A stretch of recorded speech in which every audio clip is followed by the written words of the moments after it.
असद और कोमल में बहुत गहरी मोहब्बत है। दोनों की शादी को 5 साल हो चुके हैं, लेकिन इनकी ज़िंदगी अभी तक नामुकम्मल थी क्योंकि इनके यहाँ कोई औलाद नहीं है। फिर भी इन्हें यकीन था कि अल्लाह की रहमत से नाउमीद नहीं होना चाहिए, वो ज़ात ज़रूर करम करेगी। दोनों के माबैन इतनी मोहब्बत है कि वो एक दूसरे के बगैर नहीं रह सकते। बच्चे की अदम मौजूदगी की वजह से असद के वालिदैन बाज़ औक़ात कोमल को ताना देते हैं और वो भी चुपचाप सुन लेती, क्योंकि उसे पता था कि हर माँ बाप की ख्वाहिश होती है कि इनके बेटे के यहाँ बच्चा हो।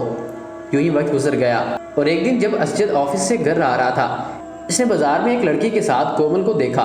कोमल और लड़का बहुत खुश दिखाई दे रहे थे और ऐसा लगता था कि दोनों काफ़ी अरसे से एक दूसरे को जानते हैं। असद घर आया और फिर थोड़ी देर बाद कोमल भी आ गई। जैसे ही कोमल पहुंची, असद ने इससे पूछा, कोमल कहाँ गई थी? कोमल ने हंसते हुए कहा, मैं बाजार कुछ घरेलू सामान लेने गई थी।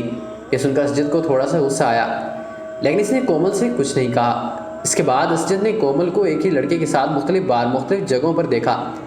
एक दिन असद ने देखा कि लड़का कोमल को घर छोड़ने आया है। कोमल इसके साथ बहुत खुश नज़र आ रही थी। लड़का घर से निकला और फिर चला गया। असद का दिल बहुत दुखी था, लेकिन कोमल के खोने के खौफ से इसने इससे कुछ नहीं कहा। एक दिन असद घर बैठा था जब कोमल के मोबाइल फ़ोन की घंटी बजी। कोमल बाथरूम में थी, इसलिए असद ने फ़ोन उठाया। जैसे ही असद ने फ़ोन उठाया, दूसरी तरफ से आवाज़ आई, हेलो असद, मैं जल्दी ही घर आ रहा हूँ, मुझे कुछ अहम बात करनी है। बस इतना कहकर इस शख्स ने फ़ोन बंद कर दिया। असद ने सोचना शुरू किया कि इस शख्स को इसका नाम कैसे पता चला। असद के जहन में बहुत सारे सवालात थे। असद को लगा कि शायद ये वही आदमी है जिसके साथ कोमल अक्सर बाहर जाती है। असद को लगा कि शायद कोमल इससे तलाक लेना चाहती है और वह शख्स इसके बारे में बात करने के लिए घर आ रहा है। असद बहुत अफसोसदा था। वो अपनी शादी को टूटने नहीं देना चाहता था। इसे लगा कि कोमल ने इसके साथ धोखा किया है। वो कुछ समझ नहीं पाया था। असद कोमल के खोने से घबरा गया और वहीं ज़मीन पर गिर गया। इसी दौरान कोमल भी बाथरूम से बाहर आ गई। इसने असद को उठाया और पूछा, तुम्हें क्या हो गया है?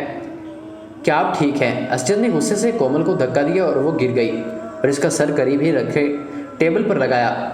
इसके सर पर चोट आई थी। कोमल कोई बात नहीं कह रही थी। इसने कांपते हुए कोमल को अपने बाजू में उठाया और देखा कि वो बहुत तकलीफ़ में है। इसकी वजह से कोमल बेहोश हो गई। असद बहुत खौफजदा हुआ जब इसने देखा कि कोमल के हाथ में एक ख़त था। इस खत में लिखा था, प्यारे असद, मैं आपको बहुत दिनों से बताना चाहती थी, लेकिन सोचा कि मुझे आपको सरप्राइज़ करना चाहिए। मैं पिछले कुछ दिन से किसी डॉक्टर के पास इलाज के लिए गई थी और वो डॉक्टर मेरा कज़न था जो बचपन में बैरून मुल्क चला गया था।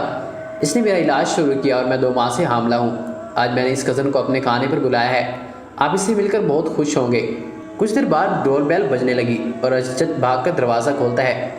कोमल का कज़न वहाँ दरवाजे पर खड़ा हुआ है और वो कहता है, असद, मैं साबिर हूँ, कोमल का भाई। आप कैसे हो? तब इसकी निगाहें कोमल पर पड़ती हैं जो खून में लिपटी हुई ज़मीन पर पड़ी थी। साबिर कोमल को अस्पताल ले गया और वहाँ कोमल का कोमा में चली गई। कोमल अपने बच्चों को भी खो देती है। असद इससे माफ़ी मांगना चाहता है, लेकिन कोमल अभी कोमा में है। एक छोटी सी गलती से कोमल और असद की ज़िंदगी इस मोड़ तक आ गई। ये कहानी हमें बहुत कुछ सिखाती है। हमें गहरे रिश्ते में किसी नतीजे पर पहुँचने से पहले अपनी साथी से बात करनी चाहिए। हम सब में ख़ामियाँ हैं, लेकिन अपने साथी को कसूरवार साबित करने से पहले अच्छी तरह से जांच पड़ताल करें और सबसे अहम बात, उससे खुलकर बात करें।